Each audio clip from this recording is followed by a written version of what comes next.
Кылам, не болуп атат туугандар? Мен эми кайрадан өзүмдүн документтеримди восстановление кылып, кайра Москваны көздөй урамдап атсам, менин тааныштарым, блогер кесиптештерим деп коеюнчу, кесип эмес, блогер коллегаларым, тааныштарым көпчүлүгү кайра Кыргызстанга айдап атышыптыр да.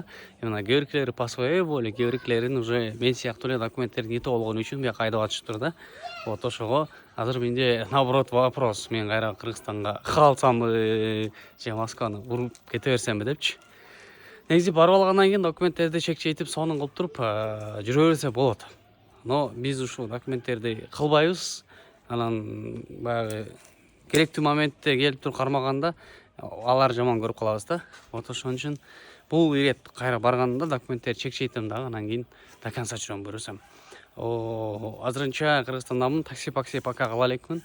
Но анда санда мына мынтип болсо да силерге байланышка чыгып, связга чыгып турайын. Мен бармын туугандар, тирикмин, баары жакшы, сонун дегенде ой максатта.